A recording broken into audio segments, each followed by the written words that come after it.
لە بۆ دابستی پایتەختی هەنگاریاین هەر سەرەتا کە گەیشتین ئێرە وەکتی میێنارتی بۆ بەسەرکردنەوەی ئەو کوردانە و هەروە ئەو هاوڵاتانی تکەی کە گەیشتونەتە بودابست بۆ گەیشتن بە ئەڵمانیا و سوید و بەشەکانی تری ئەڵمانیا ئەبینن ژمارەی زۆری هاوڵاتیان هێشتا لێرن و چاوەڕێی ئەو پاساکەن کە یا ئەو قتارە دەکەن کە سبەی سەعات 6 بەیانی دەکرێتەوە. طبعا بێزار بین گەنج هیچ شتێکی نییە هیچ پرۆژێکی نییە بۆ کەس بگرێ بجەنێ بۆ بگرێ ئێستا خوێندکارم خەریج بم ئەگە چێ تەعیمەکە کەس تەعینم ناکە تێگەی هاوڕێم هەیە 4 ساڵە تاوی کردو تەعین نەبووە تا ئێستا یعنی سێری ئەوەکەم ئازام کە چارەنووسم وەک ئەوی لێدێ بۆیە هاتم بۆ ئەندەرا مە خوێندم تەواو کردو هیچم بە هیچ نەبوو ئەوە تا تاعین نابیت و بووم بە مامۆسا و یەک دەستی تەواوم کرد بووم بە مامۆسا ئیتر و تاعین نابم بەچی تاعین مەکەن بە چ شتێک چ شتێکگەیە کە من لە وڵاتە بەسێتەوە لەوێ بم ژیانم مسوەگەرکەم بە چ شتێک هیچ نییە هیچ نە ئەو هەیە نە کارەبایە نە ئیشەیە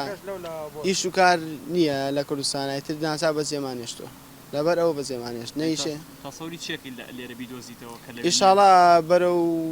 ئەڵمانە لە ئەڵمانێشۆ بۆ سوید ئیشاڵا کورە لێرە ئەگەر بێت و ئیشێکشن نەدەنێ خۆ ئەژێنن کە بەلای وێستگەکەدا تێدەپەڕیت سەرەتا ژمارەیەک پەنابەر دەبینی کە لە دەرەوە نووسون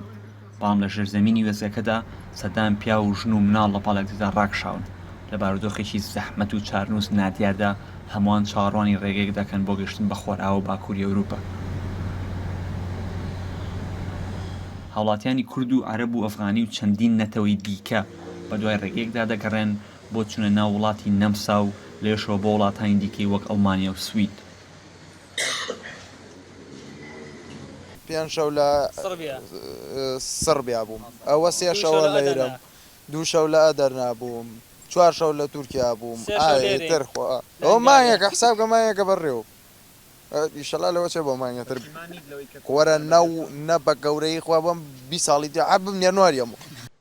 لە ئێستادا لەبەر فشار و ژماری زۆری پەنابەران و هەوڵدان بۆ ڕێگەگرتنیان لە گەشتکردن بۆ نەمسا ئەڵمانیا